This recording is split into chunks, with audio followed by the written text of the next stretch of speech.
साहेब जी, मेरे सभी भाइयों बहनों बेटा बेटी माता पिता को भक्त भक्ति की सत साहेब। तो आज हम सुनेंगे संत रामपाल जी महाराज की अमृतवाणी में अमृत सत्संग।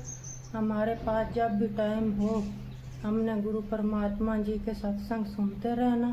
चाहे हमने पहले कितनी बार ही सत्संग सुन लिया हो, फिर भी हमने सत्संग सुनने के लिए टाइम जरूर निकालना।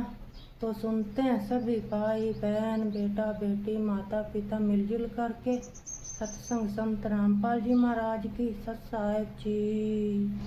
या तो उस कष्ट में मर ही जाता है या फिर नास्तिक होकर अपनी ही सूझबूझ से वो धनी होने की चेष्टा करता है, चोरी करने लगता है, रिश्वत लेता है, मिलावट करता है और ज्यादा कर्म बिगाड़ लेता है।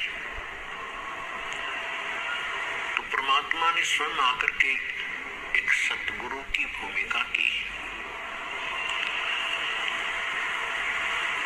और उन्होंने ये यथार्थ ज्ञान, यथार्थ भक्ति विधि और सभी क्रियाएं बताई और सभी परहेज बताए जो मर्यादाएं हमें रखनी अनिवार्य है भक्त को। तो वो सभी मर्यादाएं भी परमात्मा ने ही बताई।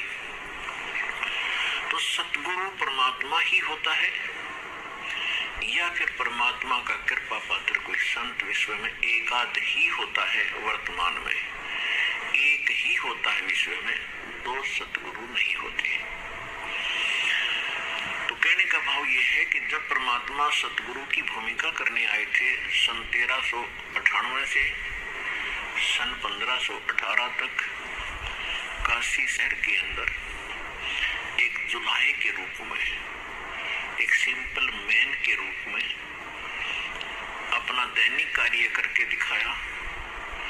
एक कृत्रिम परिवार था, कृत्रिम बनावटी। वो कैसा था कि परमात्मा सतलोक के अंदर रहते हैं।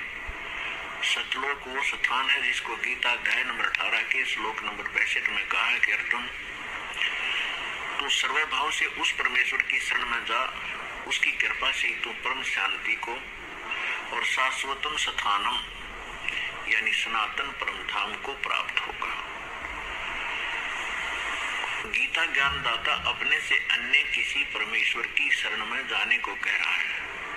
तो वो परमेश्वर सतलोक में, शाश्वत स्थान में, सनातन परम धाम में रहता है और वहां से वो चलकर आता है यहाँ संसार के अंदर अपनी ही जानकारी वो स्वयं बताने के लिए।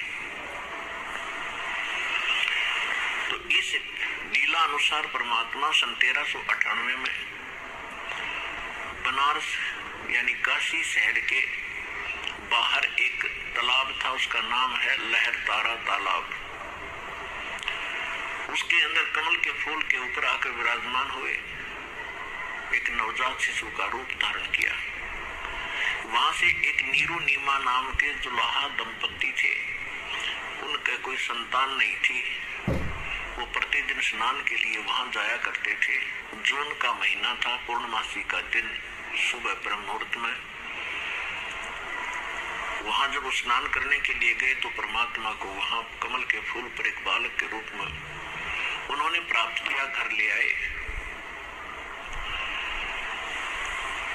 परमात्मा ने 25 दिन तक कुछ भी आहार नहीं किया। माता पिता जो मुंह बोले माता पिता थे यानी कृत्रिम परिवार था उनका,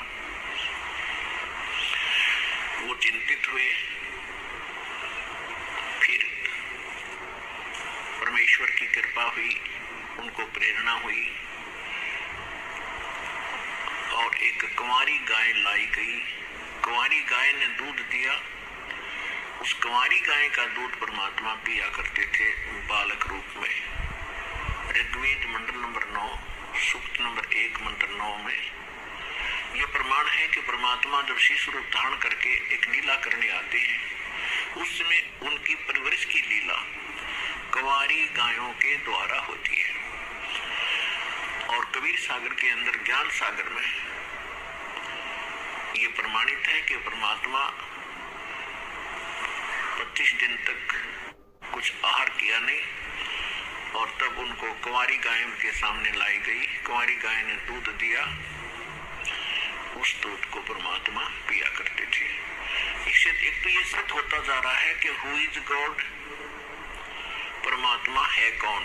जो वेदों को हम सत्य मानते हैं, वेद परमात्मा की महिमा से युक्त है, परमात्मा के गुणगान ही वेदों के अंदर लिखा गया है, भगवान का विधान बताया गया है, परमात्मा कैसी लीला करता है, कैसा है, कहाँ रहता है, उसके मिलने की विधि क्या है, ये हमारे सदग्रंथों में प्रमाणित है, विद्यमान है।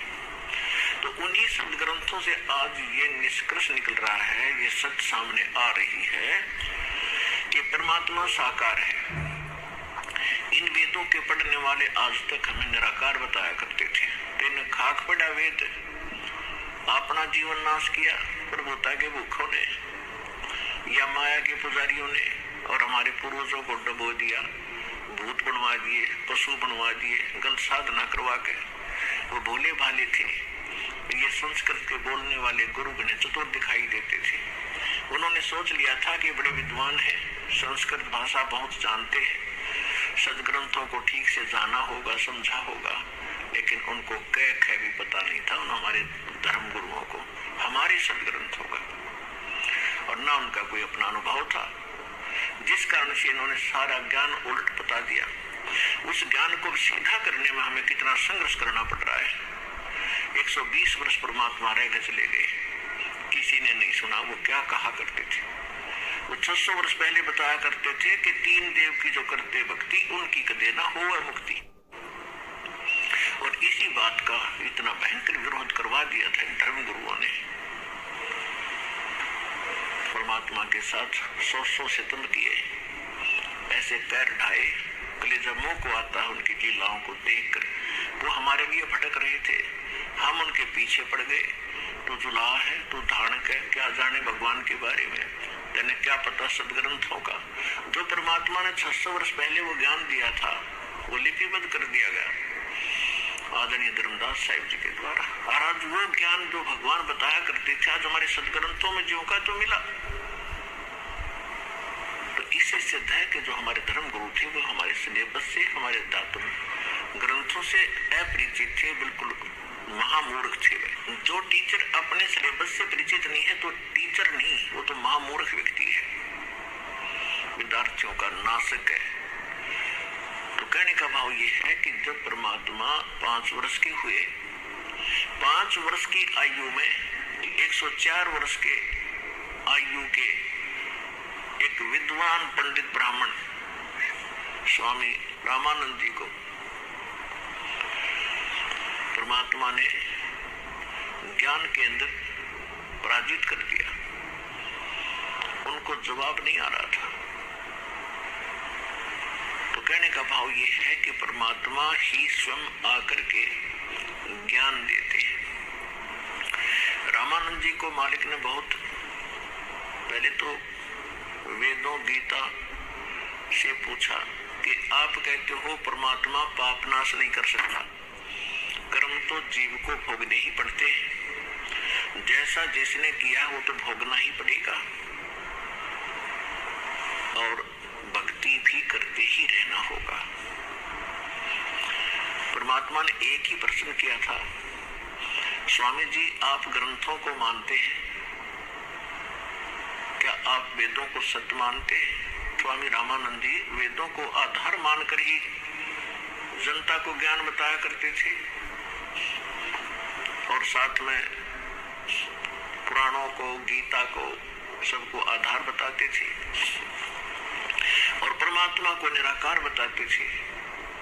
और एक सामान्य थ्योरी बना रखी थी, एक साधारण शब्द ने एक सिद्धांत बता रखा था। पहले तो अपने जंतर मंत्र बताते हैं, ये कर लो, वो कर लो, ये जाप कर लो, ये हवन करवा दो, इतना दान कर दो, गंगा में स्नान कराओ, प्रयाग में पिंड भरवा दो,